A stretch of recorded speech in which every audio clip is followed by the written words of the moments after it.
Kalau kita harus bayar 15.000 per orang karena kita bawa makanan, tapi kalau di depan itu ada UMKM, taman itu ada UMKM yang harus kita beli, is okay gitu. Gak masalah, berarti kita harus membantu UMKM yang ada di sana supaya membantu perekonomian di daerah Bogor. Oke dong, is okay. Tapi bahkan di lingkungan itu tuh gak ada kantin, kita gak bawa makanan dari luar, kita makan apa? Makan rumput. Yang kedua, kita bawa makanan dari luar, takutnya nyampah nih. Kalaupun nyampah, untuk biaya operasional supaya sampah tuh gak berserakan, oke. Tapi gak mungkin lu charge satu orang 15.000, itu udah pungli, itu udah bukan lagi aturan. Inilah video pengakuan seorang wanita yang mengaku menjadi korban pungutan liar saat berwisata di Kebun Raya Bogor. Ia datang bersama rombongan dan menggelar acara 17-an pada 11 Agustus lalu. Ia mengaku stafnya dipanggil security dan diminta biaya tambahan Rp15.000 per orang karena membawa konsumsi dari luar. Setelah video tersebut viral di media sosial, pengelola Kebun Raya Bogor membantah tudingan adanya pungutan liar. Pengelola menyatakan terjadi kesalahpahaman, di mana saat itu security mendapati acara lomba tanpa pemberitahuan ke pengelola. Sedangkan uang Rp15.000 merupakan aturan khusus bagi rombongan yang membawa makanan dari luar. Biaya tersebut digunakan untuk kebersihan serta perawatan kawasan konservasi. Tidak ada pungli. Yang terjadi adalah memang petugas kami menanyakan terkait dengan kegiatan gathering yang dilakukan di dalam kebun raya, karena setiap aktivitas kegiatan apapun di kebun raya itu tentu harus terafiliasi dan terkonfirmasi kepada kami. Mereka datangnya terpisah, kelompok kecil, dan itu waktu masuk di awal itu normatif saja, jadi diberlakukan seperti pengunjung biasa. Nah, ketika mereka masuk, kemudian memilih tempat, lalu mengeluarkan sound system, nah ini terindikasi akan menyelenggarakan acara. Pengelola menegaskan, tiap penyelenggaraan acara di Kebun Raya Bogor wajib mengikuti aturan resmi. Pengelola perlu tahu jenis kegiatan yang akan digelar agar bisa mengarahkan ke lokasi yang sesuai dan menjaga kenyamanan pengunjung lainnya. Dari Bogor, Jawa Barat, Andi Firmansyah, iNews melaporkan. Mobil ambulans terlibat tabrakan beruntun di Bangkalan, Jawa Timur hingga menewaskan seorang pemotor. Sementara di Karawang, truk menabrak penyapu jalan hingga tewas.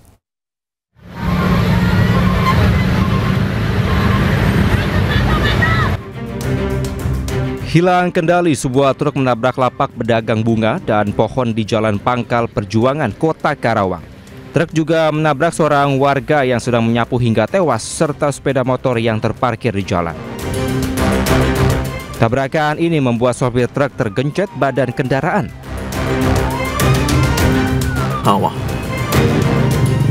Mobil ambulan, IPV ambulan.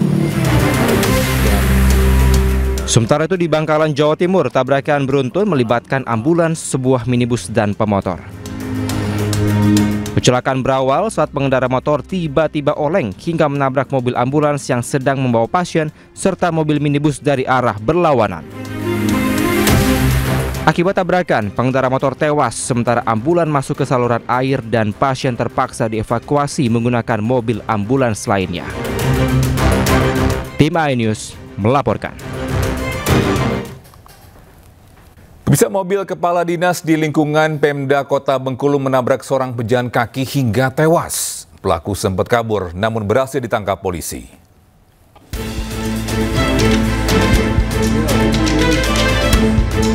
Rekaman kamera pemantau tampilkan momen ketika sebuah mobil biru menabrak pasutri yang sedang jogging di Jalan Pariwisata Pantai Panjang, Bengkulu, Senin kemarin. Bukannya menolong, pelaku langsung melarikan diri. Mobil biru tersebut diduga milik seorang kepala dinas di lingkungan Pemda Kota Bengkulu. Warga sekitar lokasi kejadian kemudian mengevakuasi salah satu korban ke rumah sakit terdekat.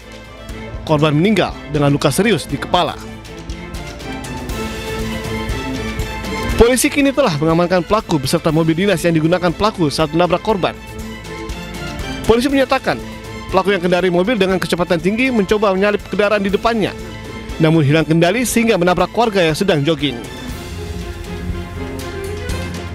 Adapun kronologisnya adalah kendaraan dengan mobil warna biru ini dari arah Pasir Putih mau menuju ke Sport Center.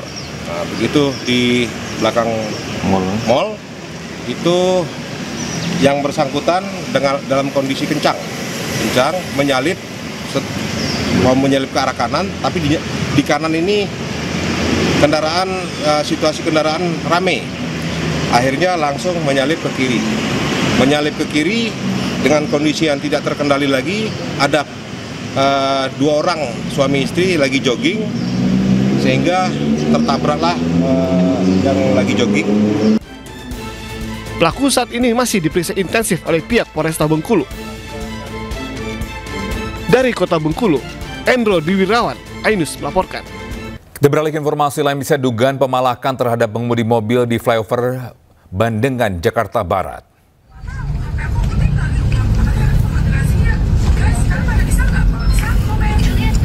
Ya, dalam video yang direkam dari dashcam mobil,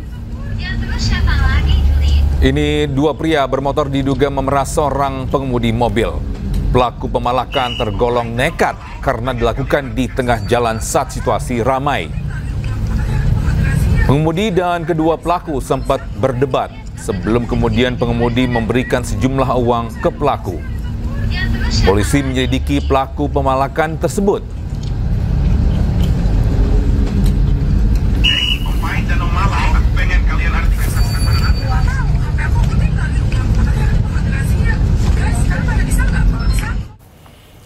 Pemirsa, hasil tes DNA mantan Gubernur Jawa Barat Ridwan Kamil dan selebgram Lisa Mariana siang ini akan diumumkan oleh Bareskrim Polri.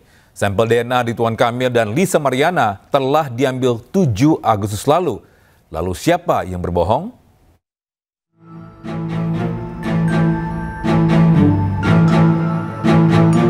Mantan Gubernur Jawa Barat Ridwan Kamil telah menjalani tes pemeriksaan DNA di Bareskrim Polri pada 7 Agustus lalu. Pemeriksaan DNA untuk membuktikan siapakah ayah biologis anak selebgram Lisa Mariana.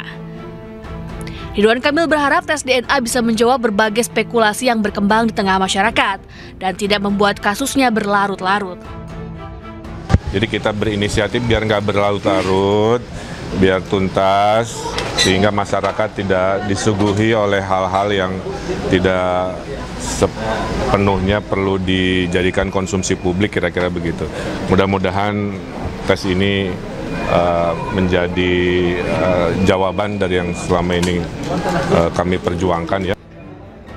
Selain Ridwan Kamil, selebgram Lisa Mariana dan anaknya juga telah menjalani tes DNA di Bareskrim Polri.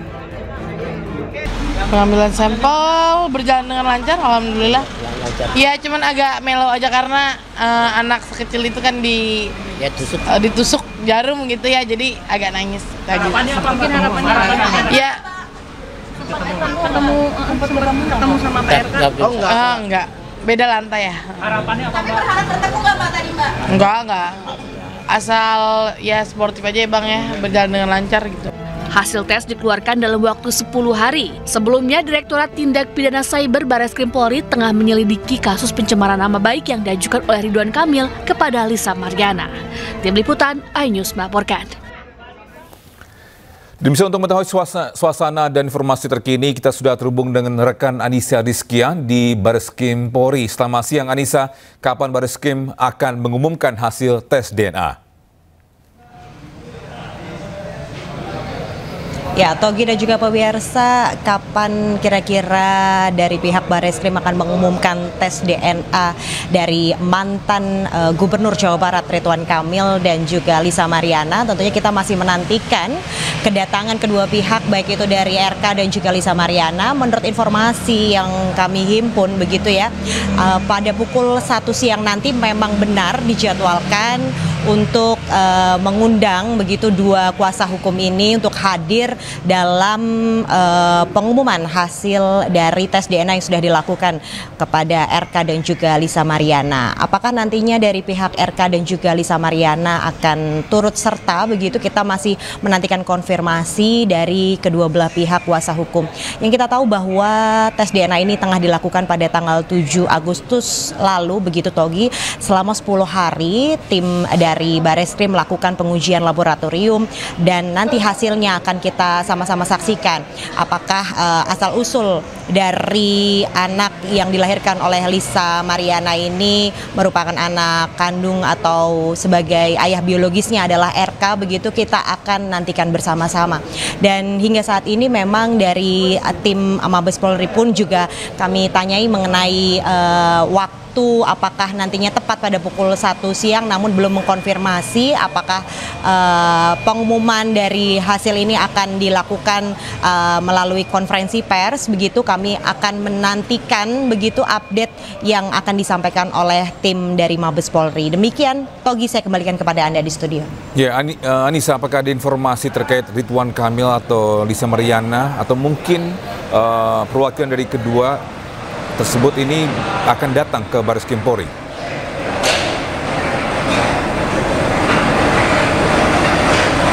Kalau menurut informasi yang kami dapatkan dari kuasa hukum RK, tadi saya sempat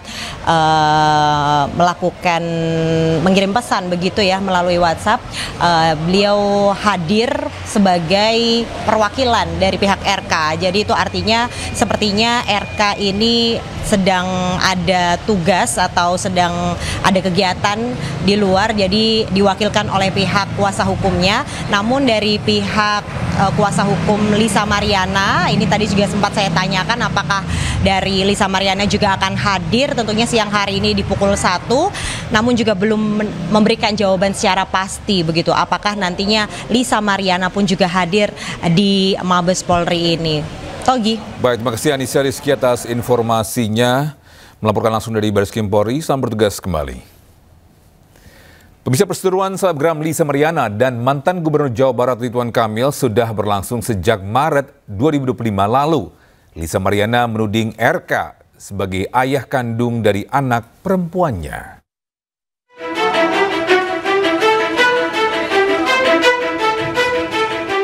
Berseteru sejak Maret lalu terkait siapa ayah kandung anak perempuan selebgram Lisa Mariana, hari ini akhirnya Lisa dan Ridwan Kamil menjalani tes DNA. Sebelumnya pada April 2025, Lisa Mariana akhirnya muncul ke publik dan mengeluarkan pengakuan mengejutkan. Dengan sangat yakin, Lisa menyebut berpacaran dengan RK hingga memiliki anak dengan mantan Gubernur Jawa Barat tersebut. Dari bulan Mei lanjut ke bulan Juni saya ke Palembang, diundang sama Pak RK, ya itu hubungannya udah pacaran ya gitu saat itu. Sepekan setelahnya muncul pria bernama Revelino Tuase yang mengaku sebagai ayah biologis anak Lisa. Melalui kuasa hukumnya El Manik, Revelino membantah anak Lisa Mariana yang berinisial CA sebagai anak Ridwan Kamil. April 2025, Ridwan Kamil resmi melaporkan Lisa Mariana ke Baris Krim Polri atas pencemaran nama baik. Saat itu pihak RK pun menyebut siap melaksanakan tes DNA jika demi prosedur hukum. Baris Krim Polri kemudian memeriksa Lisa Mariana pada 17 Juli 2025. Sementara Lisa Mariana telah terlebih dahulu mengugat Ridwan Kamil secara perdata di Pengadilan Negeri Bandung. Lisa menuntut hak identitas anaknya dan meminta RK membayar 10 miliar.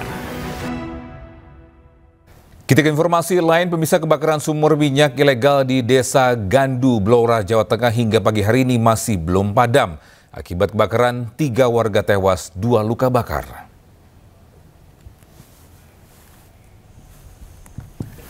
Bisa berbagai cara dilakukan petugas untuk memadamkan api yang keluar dari sumur minyak ilegal milik rakyat Duku Gendono di Blora, Jawa Tengah. Petugas mengerahkan 4 alat berat untuk membuat tanggul guna melokalisir api. Sejumlah kendala ditemui petugas dalam upaya pemadaman api. Salah satunya akses menuju lokasi yang sulit dan masih tingginya tekanan gas yang keluar dari sumur. Kita masih mengupayakan proses pemadaman dengan cara penanggulan kepada titik semburan agar tidak meluas. Terus untuk kendala yang kita hadapi hari ini adalah karena akses jalan yang sulit karena medannya pegunungan, tekanan gas yang keluar. Ya, sementara itu akibat kebakaran sumur minyak, 800 warga masih mengungsi di tempat pengungsian di Balai Desa Gandu. Para pengungsi merasa lebih aman berada di pengungsian. Meski demikian, warga mulai mengeluhkan minimnya peralatan mandi. Gimana ya, pokoknya ini ya merasa nyaman lah daripada di sana yang nggak ada tempatnya yang takut. Gimana di sana itu takut, ya lebih baik ngungsi ini ya senyaman-nyamannya, nyaman lah Mas. Kalau untuk peralatan tidur sendiri? Ya ini alas pakai alas ini tikar ya. Kedinginan nggak Bu tadi malam Bu? Ya dingin. Tapi mungkin yang dibutuhkan yang saat ini yang mendesak apa Bu, mungkin Bu, dari ya kayak peralatan